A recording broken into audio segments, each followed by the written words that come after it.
Nouvelle perspective de communication avec les médias sociaux, notamment Facebook, Twitter, YouTube, les forums, les blogs et tant d'autres encore. Comment les métiers de communication digitale utilisent ces médias sociaux.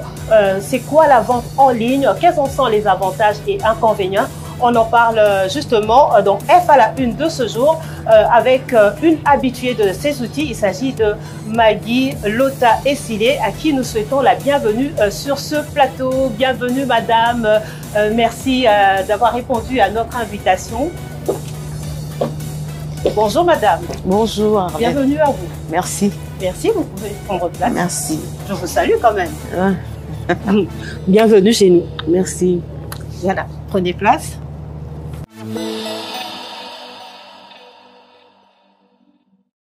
Mesdames et messieurs, bienvenue dans F à la une, votre magazine hebdomadaire sur Ecopolis Télévision. Ce magazine qui prône les valeurs de la femme, qui met en avant la femme d'ici et d'ailleurs. F à la une qui vise l'excellence de la femme. Pour aujourd'hui, nous recevons justement Maggie Lota Essilé. Elle est décoratrice. Avec elle, nous allons parler de la vente en ligne. Comment ça se passe? Quels en sont les avantages, quels en sont les inconvénients?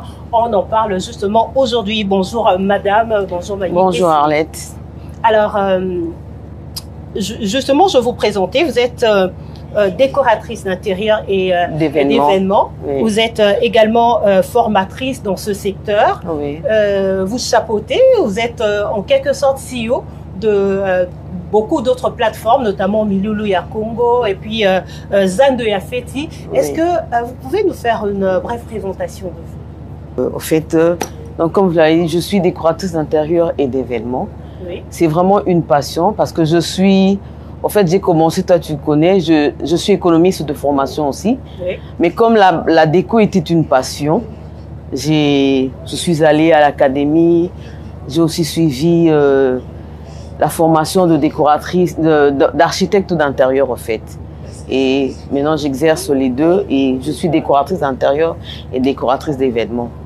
Voilà, mais comment expliquer justement cette reconversion de l'économie à l'économie est une passion. Oui. L'économie est une passion. Je ne peux même pas parler de reconversion en fait parce que là, l'outil économie me vient vraiment en aide en tant que décoratrice. Mais voilà. Oui, je me sers de ça, ça m'aide vraiment. Pour revenir sur votre métier, pouvez-vous nous dire le but de la décoration? C'est quoi votre mission? Vous visez quoi quand on vous invite à décorer, quand on vous sollicite pour un marché?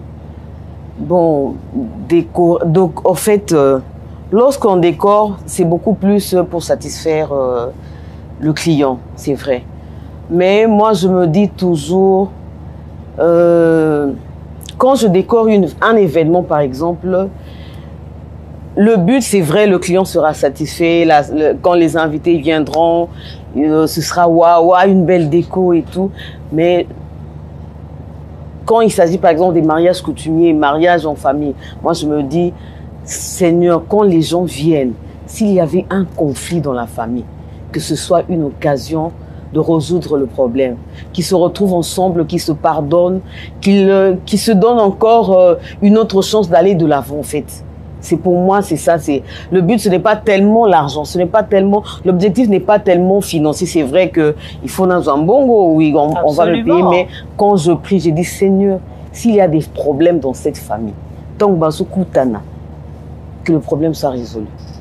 Donc le fait de se rencontrer pour un mariage coutumier, pour le mariage d'un neveu, pour le mariage d'une nièce, pour moi, ceux qui et qui s'il y avait un problème, qui puissent se réconcilier, c'est vraiment ça objectif il faut viser et c'est ça ma prière en fait. Quand je viens, par exemple, on a lorsqu'on va par exemple décorer les mariages d'une orpheline, oui. Maman, ça fait mal. Ça fait mal. D'une orpheline comment? D'une orpheline. Une fille, par exemple, qui a perdu son père, oui. Ou bien que les deux parents ne sont plus, sont déjà décédés. Tu verras, par exemple, le papa Koulout qui est resté le responsable. Le papa Koulout à qui on va donner l'argent. Donc, la fête se passera chez lui. même quand il reste dans les fonds, au fond là-bas, il exige que la belle famille aille là-bas. Tu verras par exemple, Moutazo Ndima, il faut que vous alliez à Mapela. Donc, Kingassia Nyasuka vous ont pris là-bas juste pour respecter la coutume. Et parfois, on va, la belle famille ne pose pas de problème, ne pose pas de conditions. On va, on remet la dot. Mais après, le monsieur, ni les autres membres de la famille, bon, là, la maman et sa famille se démerdent, ça va recevoir la belle famille. Et puis, donc, ils dépensent. Alors que, ce sont les papas, ils ont encaissé l'argent, la dot au fait, et les habits, mais ils ne se présentent pas. La maman maintenant reçoit la belle famille à sa manière, avec ses... Dans ce raison, il y a moyen de... les réalités de chez nous. Mais en revenant justement sur votre métier, quelle différence pouvons-nous faire, puisque on vous a présenté, je vous ai présenté tout à l'heure en tant que décoratrice d'intérieur et d'événements. C'est quoi la différence entre une décoration d'intérieur et une décoration événementielle? Bon, d'emblée, je dirais par exemple, décoration intérieure. Quand je viens, on m'invite pour faire une décoration intérieure. Là, on me paye juste la main d'œuvre. Oui. Tout ce que je ferai, tout ce que je vais installer, ça reste pour le client. Tandis que décoration d'événement, c'est lié à l'événement. Je viens avec mes matériels. Donc, non seulement il y a, là, dans la facture, il y a non seulement la location des matériels, il y a aussi la main d'œuvre. Donc, j'installe et puis je désinstalle, je pars avec, je rentre avec. Et donc, si F à la une vous sollicitez? Décoration intérieure, j'installe. Oui. Et puis, on a qui avec mes petits marteaux, je pars avec. Voilà. Donc, aussi, on doit vous solliciter pour F à la une, pour essayer de redonner vie à ce plateau de F à la une. On parlerait d'une décoration intérieure. Décoration intérieure, oui, mais on peut même parler de décoration d'événements. C'est-à-dire, par exemple, ceux qui jouent en haut, tu veux faire une émission, par exemple, selon un thème bien précis. Oui. Au moment, Maggie, voilà, viens parce que le thème de ce mois, ce sera comme ça. Et on décore le plateau par rapport à ce thème-là. Voilà, mais pour réussir justement cette décoration, qu'est-ce que vous demandez en amont à vos clients? Quelles sont les bases? C'est quoi que vous demandez généralement à vos clients qui vous sollicitent, bien sûr? Pour la décoration d'événements et d'intérieur. Oui. Bon, d'abord, notre objectif, comme j'ai dit, c'est de satisfaire d'abord le client. Oui. Le client a des envies. Par exemple, une mariée, elle a déjà dans sa tête comment se passera sa fête. Il y a des mariés qui sont très mariés.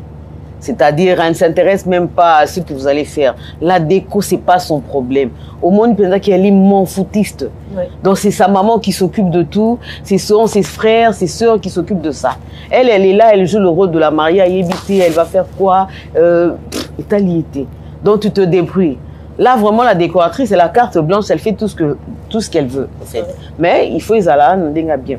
Mais pour d'autres mariés, par exemple, là, on dit, ce sont des mariés qui nous aident au fait, qui sont vraiment exigeants. Oui. Quand tu travailles avec une personne exigeante qui a déjà une idée de sa fête, il dit déjà que moi, je veux, ma couleur sera orange, le thème sera ceci, mon mariage sera quelque part, là, vous travaillez avec la mariée par rapport à ça pour satisfaire ses besoins, ses envies, par rapport aussi à son budget, bien sûr. Mais en tout cas, ça nous aide à évoluer avec des pareils mariés. Donc, quand elle a déjà une idée en tête, c'est bien. Mais quand elle n'a pas une idée, on l'oriente, on lui dit, voilà, essaie de suivre les couleurs liées au mariage coutumier. Il faut que ce soit des couleurs un peu liées, comme on dit, des couleurs d'Afrique. Voilà, quand c'est pour le civil, voilà, ce sera comme ça. Quand c'est pour un mariage anniversaire adulte, ce sera comme ça. Anniversaire enfant, ce sera comme ça, voilà. Bientôt, là, vous allez totaliser 26 ans de carrière. Exactement. De décoratrice. Est-ce que vous pouvez partager avec nous un peu cette passion que vous avez pour ce métier, les hauts et les bas, comment vous évoluez justement, parce que je viens de présenter, vous avez, vous chapeautez une ASBL Miluluya Congo, oui. Et Zandoya Feti, c'est quoi, qu'est-ce qu'on peut comprendre de ces structures? Bon, j'ai commencé, c'était le jour, c'est un 18 novembre, oui. 1998. C'était le jour de mariage coutumier de ma soeur Tchouké. Bon, en tout cas, j'ai commencé avec rien. J'ai utilisé les nappes de sa sœur. Bon, j'avais regardé comment la déco se faisait dans une revue. Et puis après, quand j'ai fait la déco, les invités qui étaient venus étaient vraiment éblouis. Alors que j'avais fait ça sans m'attendre à ce que les gens, les réactions allaient être comme ça. Et puis après, les gens ont commencé à m'appeler. Je ne savais même pas quel prix fixer, au fait, à mes services. C'était parti. Oui, tout est parti de là. Et puis on m'appelle, viens décorer. Non, il faut que ça combien? Tu ne sais même pas. Et puis tu dis, donne tout ce que tu veux. La première personne m'a payé 20 $ à l'époque, en 1999. C'était beaucoup d'argent. Oui. Tu ne sais même pas. Puisque, au fait, à l'époque, là, j'utilise les nappes de ma soeur Mboyo. Tu utilises les nappes et puis, il y a juste dans les verres, tu mets des serviettes sur la place des mariés. Bon, à l'époque, il y avait encore le divan, le canapé, au fait, une table. Tu mets juste des fleurs et puis ça va. Donc, on a commencé comme ça. Et puis, petit à petit, les clients ont commencé à nous solliciter. Et on a commencé à se perfectionner, à regarder un peu comment ça se passait ailleurs, en fait, puisque la décoration, on doit le dire, c'est une culture occidentale. Elle n'est pas vraiment notre culture. Et il fallait jeter un coup d'œil, comment ça se passait ailleurs dans les revues, comment ils décoraient. Et c'est ça qu'on a essayé de nous améliorer. Mais c'était difficile. À l'époque, il n'y avait pas de housse. Je dois dire, les chaufondises, les housses, on les regardait de loin. Oui. C'était au Pullman ou au Memling qu'on voyait ça. À la cité, il n'y avait pas tout ça. J'ai connu cette époque où, bon, dans les salles de fête, il n'y avait pas des décorateurs au fait. Bah, décorateurs, on venait plus de l'extérieur. Oui. Mais quand tu as envie, au Toyebi, il n'y avait pas de backdrop.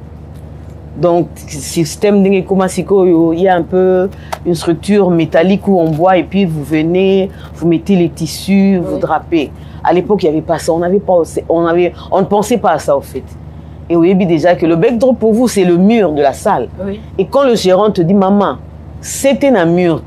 Là, vous êtes perdu. Oui, au Souki. Mais, j'avais déjà trouvé un trou là-bas. Oui. J'ai juste mis là. Et puis, puisque tu n'avais pas d'autre choix. Oui. Mais puis après ça, il faut dire avec Alibaba, avec la Chine, avec, je dois dire, avec les réseaux sociaux, on a commencé à voir aussi comment ça se passe ailleurs, toutes les nouveautés sur l'événementiel. Sur Alibaba, on voit et on essaye d'adapter. Donc voilà. Donc on a vraiment connu des moments difficiles, mais en tout cas, ça nous a permis aussi de devenir ce que nous sommes aujourd'hui. Aujourd'hui, là, je forme. Oui. Je suis formatrice. Je suis l'initiatrice de je dois dire, la plus grande plateforme événementielle qui est devenue aujourd'hui une ASBL. Oui. Mais je dois rectifier, je ne suis pas la présidente. Bien que je suis l'initiatrice, le président, j'aime bien l'appeler, c'est un petit à moi, Nathan. Il mérite, c'est un bosseur. Et c'est lui Nathan qui... comment si Nathan Lelo, oui, un petit coucou, oui. Nathan Lelo, oui, voilà. C'est lui le président. Moi, je suis l'initiatrice. Et il y a des plateformes, une plateforme la plus grande aussi, si je dois dire. Bon, nous sommes sur Facebook, nous sommes aussi sur WhatsApp. Donc, c'est vraiment une rencontre exclusivité événementielle. Bon, je vois ces derniers temps, il y a des gens qui viennent aussi pour vendre des habits et tout. Mais on fonctionne comment? Quelqu'un a besoin.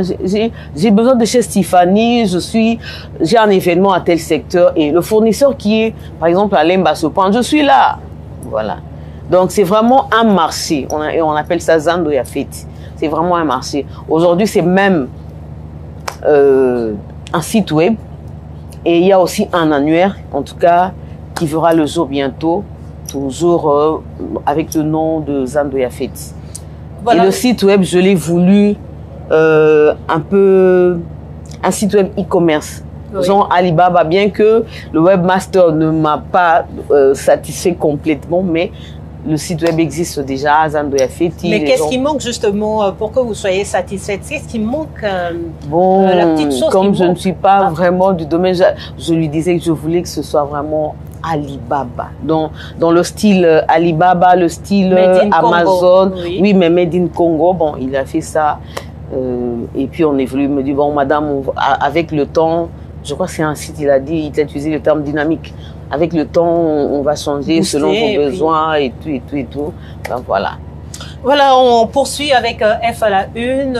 Vous avez évoqué tout à l'heure quelques structures de vente en ligne et la décoration, bien sûr. Vous devriez vous faire connaître pour que les clients sachent un peu de quoi est-ce que vous êtes capable. Il y a beaucoup de décorateurs aujourd'hui à Kinshasa ou en République démocratique du Congo. Qu'est-ce qui fait en sorte qu'on puisse choisir Maggie Lota Essilé pour sa touche particulière? Comment vous faites parce qu'aujourd'hui, ce sont les réseaux sociaux qu'on utilise pour se faire connaître et tout. Comment ça fonctionne avec vous? Comment vous faites pour mettre en ligne vos différents services? Oui, on utilise des pages Facebook, oui. TikTok aussi. Ça nous permet de nous faire connaître, d'atteindre un plus grand cible, d'atteindre un peu plus de gens. Oui, voilà. Par exemple, moi, mes étudiants, c'est là que je les trouve en tout cas. Tu composes une pub, tu lances, et puis il y a des gens qui viennent s'inscrire et ils viennent suivre la formation.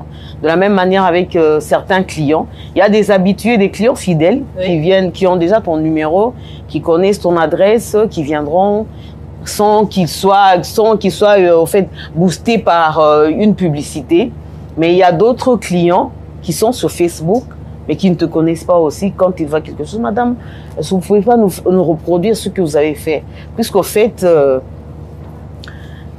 la déco, les gens, c'est un peu Kangasuki. Oui. Comme pour que, oui, pour que une personne, comme on dit, vente, pour qu'une personne, par exemple, accepte de se faire coiffer là où moi je me suis fait coiffer. Faut mon anan. Non, va chez elle. Non. Recommandation, oui, mais il voit la photo, il va de près. Ah, il y a des fois où tu pars. Par exemple, je sais une dame qui avait l'habitude de me tresser à Livourne. J'ai passé son numéro à plusieurs personnes. Juste rien que pour des tresses. Et puis, on te demande son adresse, son numéro, et puis tu donnes. Donc, c'est un peu ça, au fait. Les gens aiment voir. C'est vraiment ça. Parfois, il y a d'autres personnes qui disent, ah, oui, Zakar photo. Il faut qu'on vienne à la maison, là, qui s'habille vraiment biloko au sale. Et tu es obligé d'inviter la mariée, peut-être avec sa famille ou avec les membres de sa famille. Vous voyez, vous dressez table, tu dis, voilà, la table, la nappe est là, les soupes là sont là, les couverts sont là. Ah, ok. Elle est satisfaite, elle voit vraiment que ils aient à solo. Mais, puisqu'il y a d'autres personnes aussi, c'est vrai, il faut le dire, à la photo. Mais après ça, quand elle vient, c'est autre chose. Et il n'y a que Facebook, vous n'utilisez que Facebook, pas Instagram, pas TikTok? Si, Instagram aussi, mais je maîtrise beaucoup plus Facebook.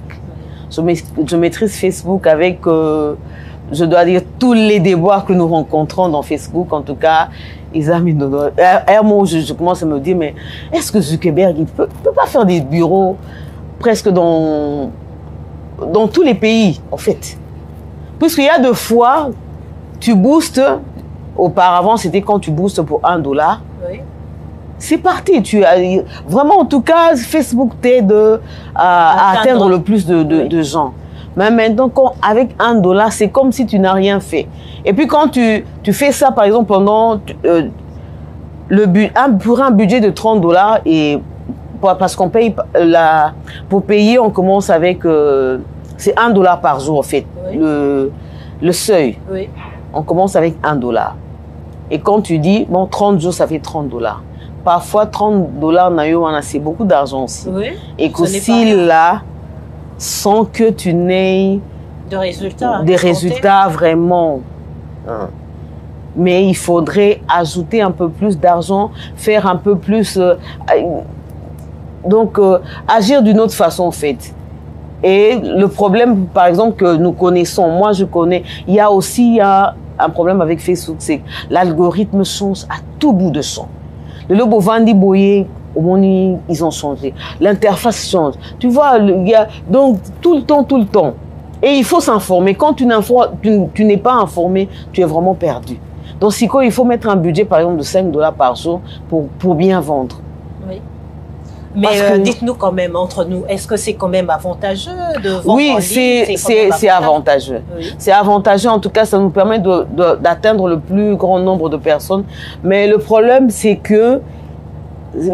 au niveau de Meta, de Facebook, au fait. Oui. On ne sait vraiment pas à qui s'adresser quand il y a un problème. Par exemple, dernièrement, il y a un système de certification de compte. Tu as un compte Facebook et puis tu le certifies. On payait $15 pour obtenir la badge bleue. Oui. Maintenant, c'est payant pas pour les pages, mais pour les comptes, les profils. Oui. J'avais un profil, je me dis, Opendana certifié comme ça, au moins je n'aurai pas de problème.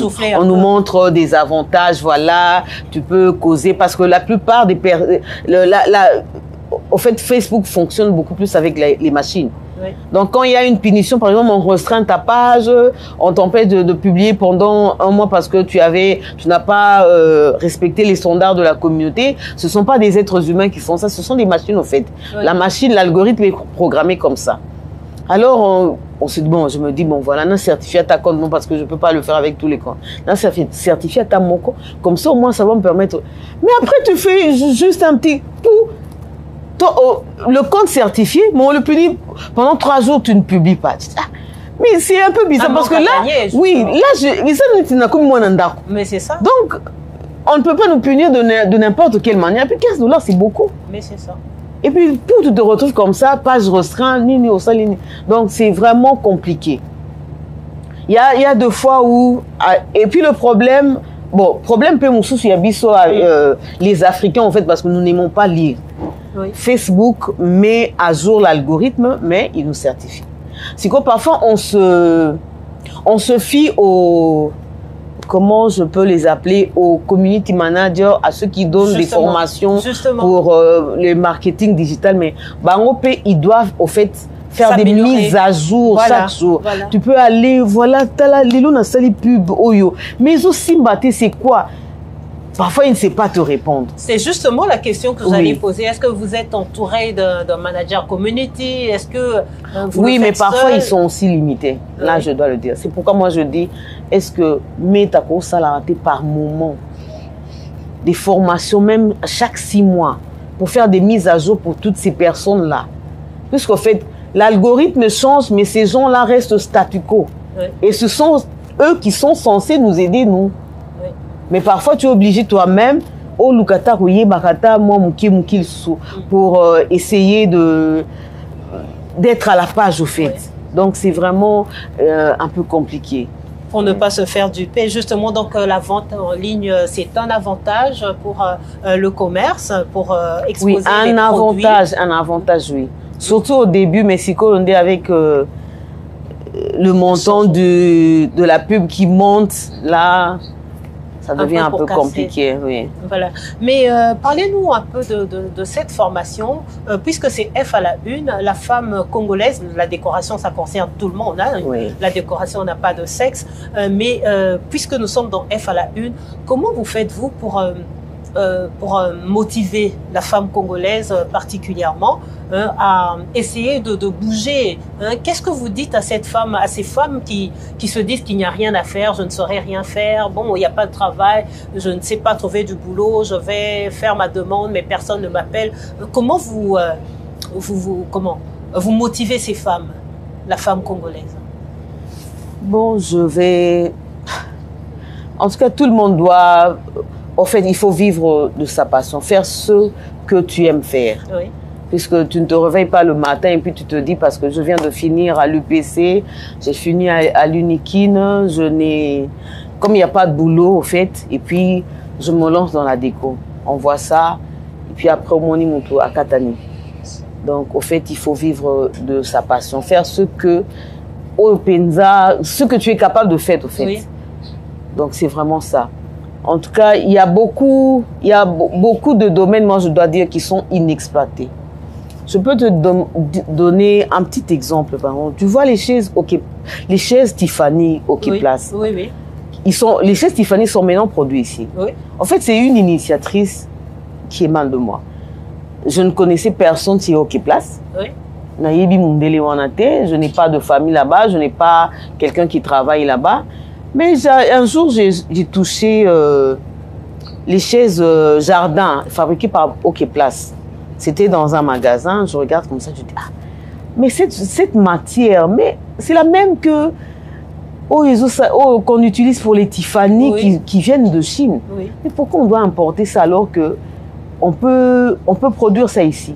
Et puis ça, c'est mon combat. Mon combat à moi dans l'événementiel, c'est qu'on soit en mesure d'avoir une industrie locale événementielle. Au lieu tout le temps d'importer. Il y a des choses qu'on ne peut même pas importer, on peut fabriquer ici. C'était le cas pour les chaises là. Je vois leur numéro sur Facebook, je les contacte. Le monsieur que je contactais me passe le numéro du boss, je lui explique. On commence à se voir. On a commencé le projet pendant le confinement. Oui. Et puis, que les chaises sont produites ici. Donc je ne connaissais personne là-bas, mais j'avais une idée en tête et je suis allée. Parce qu'au fait. Et comment ça marche sur le marché? Est-ce que ça se vend bien? Est-ce que les décorateurs ont donné écho? Est-ce qu'ils sont contents de les décorateurs n'ont pas tellement de problèmes, mais ce sont les fournisseurs qui sont un peu fâchés. Mais voilà. Parce que maman Maggie. Vraiment. Maintenant, nous là, le problème, c'est quoi? On ne peut pas empêcher tout un pays d'avoir une industrie événementielle locale, que les produits soient produits ici sur place, juste parce qu'il y a une poignée de gens qui, eux, étaient en mesure, capables d'acheter en Chine. Mais maintenant, comme Ekumi Awa, c'est tout le monde qui peut se le permettre, et puis ils doivent se fâcher. Bon, moi, je me dis, quand on est leader, on prend des mesures parfois impopulaires. Oui.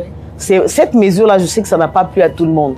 Je sais que je me suis fait, entre parenthèses, des gens, je ne dis pas que ce sont mes ennemis, mais qui se sont fâchés après moi. Moi, il y avait des gens, même ma propre fille, elle avait commandé déjà des chaises. Je lui disais, il faut vendre ça vite. Je ne lui disais pas, en fait, je cachais le projet. Je lui dis, il faut vendre ça vite. Parce que bientôt, là, il y aura des chaises qui vont coûter $20. Ah, maman, $20. Voilà, j'ai dit, vends ça vite. Et puis, au moment où ça arrive, OK Place lance. Elle se fâche sur la balle, elle se fâche. Et puis, je me dis, bon, un jour, peut-être, les gens comprendront mon rôle, ma mission. Parce que moi, je me dis, ce que je suis en train de faire pour l'événementiel congolais, moi, je me dis que c'est une mission. Oui. Parce que je ne pense pas que chez nous, avec toutes ces idées-là, non. Je me dis, ça, c'est Dieu qui m'inspire. Et c'est vraiment une mission. Je me dis, ceux qui la rempliront bien, peut-être qu'il me payera aussi, d'une manière ou d'une autre. Mais surtout, la satisfaction, c'est que tout le monde soit en mesure. Parce que tout le monde n'a pas des moyens d'acheter en Chine. Oui, pas forcément. De voyager. Oui, de voyager. Oui, oui. Mais s'il y a des chaises qui se font ici, il y a d'autres idées. Et bandi karana kitite. Et osuka comme pila bilo mususu. Biso to kufia mère bomi biso. Mais pourquoi ne pas aussi exporter de Kinshasa ou livrer aussi ailleurs? Oui, on peut exporter de Kinshasa parce que Brazzaville ne fait pas ça. Oui. Les pays d'alentour ne le font pas. Ils peuvent exploiter, ils peuvent acheter chez nous. Même Moutazo Lingara d'abord, comme Yaza, il faut Azo Sumba la Chine. Ça, Moni Moutoum Soupa, comment Sumba a Pemene, le Congo. Donc, ils ne se retrouvent pas. En fait, et puis, il y a. Même si les chaises sont maintenant produites ici, mais en Chine, on doit le reconnaître, il y a des nouveautés chaque jour. Oui. Quand tu suis Alibaba, tu trouves qu'il y a des nouveautés chaque jour. Mais ça ne peut pas manquer ici, parce qu'ici, on a des designers aussi. Oui. Donc c'est juste malheureusement, les gens ne pensent... Oui, malheureusement, j'ai comme l'impression que les gens, dans nos têtes à nous, Africains, nous ne pensons pas industrie. Voilà. Nous ne pensons pas production locale. Nous tournions à Pansaka, j'achète pour aujourd'hui en Chine, et puis, Naena Teki Awa. Voilà une petite question aussi, Oui. avant de, parce que l'émission tend vers la fin. Vous avez conçu ce projet. Vous n'aviez pas eu peur, parce qu'aujourd'hui, il faut le dire, hein, comment vous avez fait pour protéger ce projet? Vous avez eu confiance en ces gens-là qui n'auraient pas reproduit sans vous, et puis vous êtes quand même retrouvés par rapport à la commission. Nous sommes en contact avec eux, nous sommes en contact et nous sommes en très bonne relation. Donc voilà, c'est tout ce que je peux dire par rapport à ça. Mais vous avez quand même souri et après, on vous a quand même... Bon, disons un peu. Un tout petit peu. Oui, un tout petit peu. Voilà. Pas satisfait totalement, mais un tout petit peu. Oui, c'est déjà ça, c'est déjà bon.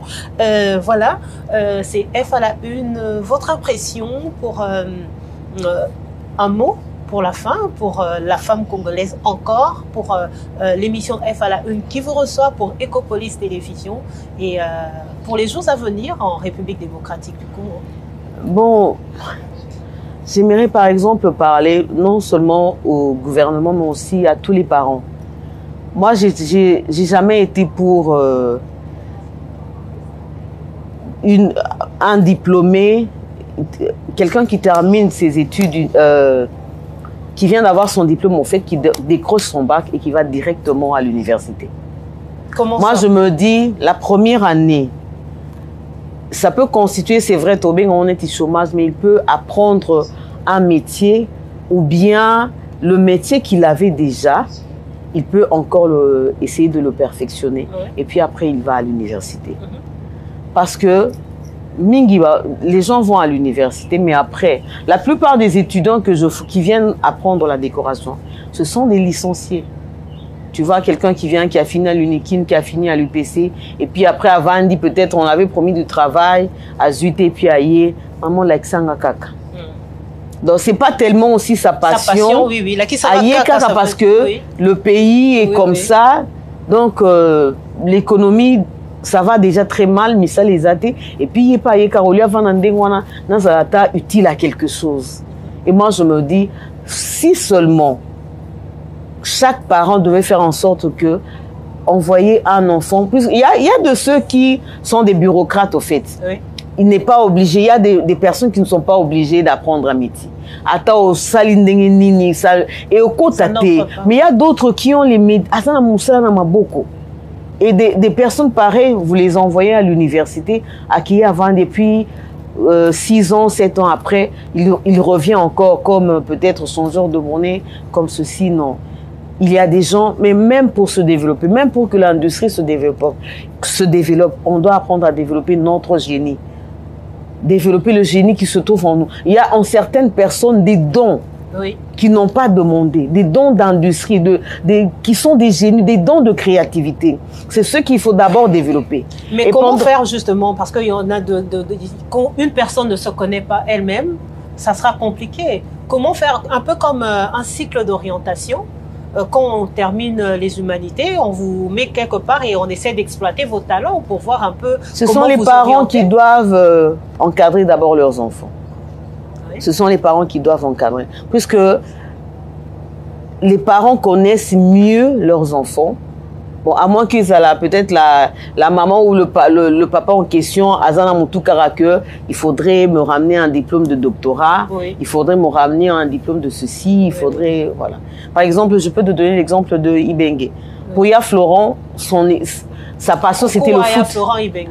Sa passion c'était les études, le foot. Mais pour le papa, c'était le foot là, c'est pour les voyous. Voilà. Tu dois aller faire l'université.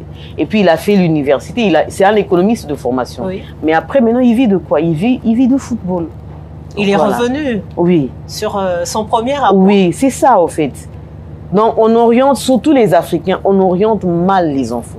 Pour Nabiso, c'est un diplôme d'université. Que moi, vraiment, moi, non. Pourtant, c'est pas ça. Aujourd'hui, moi, je suis là, je ne vis que de la déco. Je ne vis que de la déco, donc, à part au salle de décoration intérieure, au salle de décoration d'événements, et puis tu donnes des formations toujours par rapport à ça.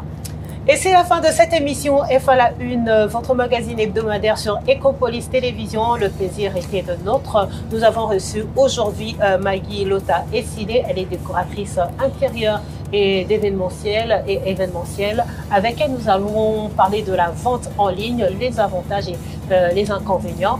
Alors, merci à vous d'avoir été nombreux à nous suivre. On se revoit très prochainement avec le même plaisir.